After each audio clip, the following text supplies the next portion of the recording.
Welcome back to my channel. I'm Emily Grace and I help women to reclaim their feminine energy, become whole, and let fulfillment lead them. And in today's video, we are diving into an often overlooked topic, which is trauma and feminine energy, the connection between the two, and how healing your trauma can help you access your feminine energy. So let's begin. Healing trauma can help us to lead more balanced and fulfilled lives. So how is this connected to feminine energy? It all starts with cultural norms and expectations.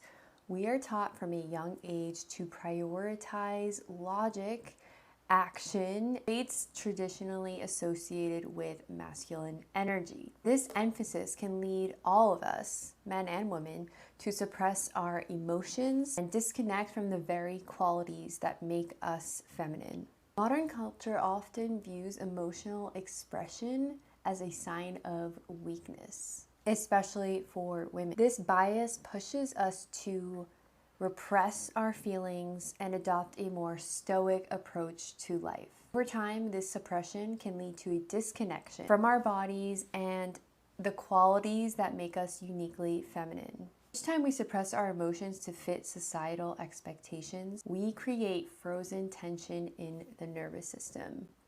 Frozen tension, what is that? Well, this can manifest as anxiety, depression, and other forms of psychological distress. Pressure to conform to hypermasculine. This makes it challenging for women to fully express themselves for fear of judgment.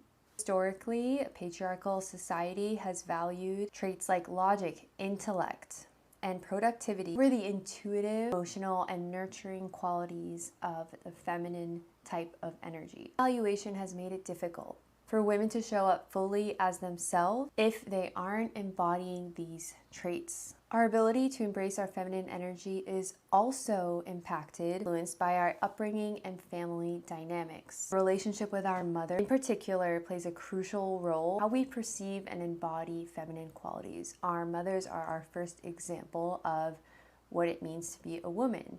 If you grew up with a mother that suppressed her feminine energy, you will believe that that is normal and the best thing to do as well for yourself. Generational trauma, especially the suppression of feminine energy, can be passed down through epigenetics, affecting how we process emotion and connect with our bodies.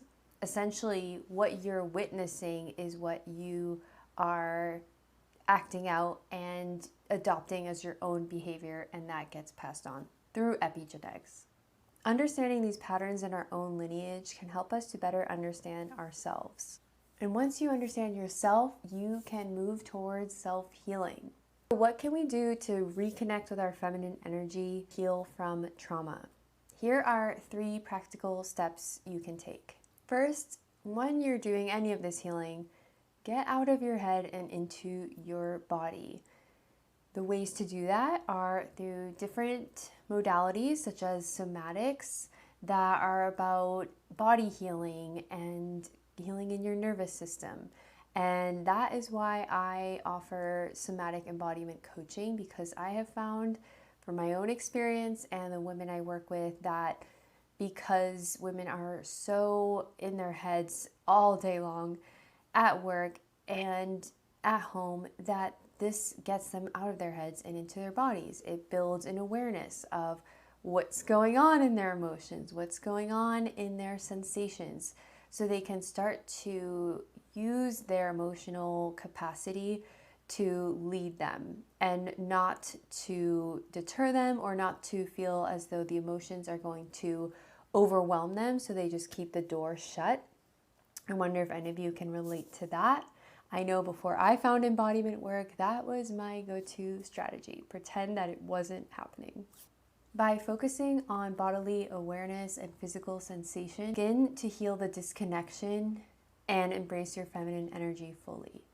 Somatics practices allow you to process and release stored trauma, back in touch with your body's natural rhythm. Second, allow yourself to be with every emotion. Give yourself permission to feel and express every emotion, even the challenging ones. This practice helps to release frozen tension and promote emotional healing. Allowing emotions to flow without judgment, a crucial step in reclaiming your feminine energy. The best example I can provide is with grief. Grief is an emotion that you have to process, or else it gets stored as frozen tension, repressed energy in your nervous system. And when I was going through grief years ago, I remember my therapist told me to make sure to be with every emotion and let it come through, whether I was driving or brushing my teeth. Just allow it to be there. It's a place where it can be safe within you if you are practicing letting every emotion come through. That way you're not repressing your emotions. Third, use nervous system tools to expand your capacity. Techniques such as breathing, mindfulness, and grounding exercise can help regulate your nervous system. These tools expand your capacity to handle stress and trauma, fostering a sense of safety and stability that supports the full expression of your feminine energy. Embracing feminine energy in a society that often devalues it is an act of courage and self-awareness. It requires both to be able to reclaim this feminine energy. Understanding this connection between trauma and feminine energy, we can begin the path towards self-healing, claiming our true self.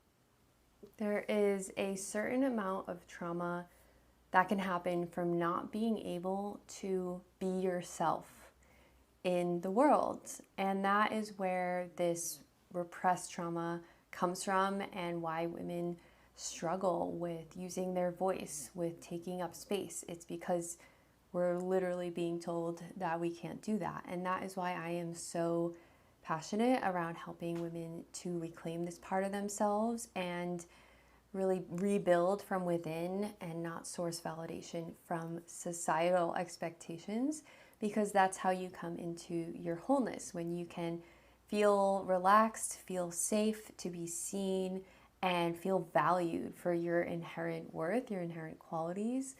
This is what being whole means, and this is what is possible when you heal trauma through feminine embodiment. So I hope this was helpful. Let me know if you have any questions in the comments below.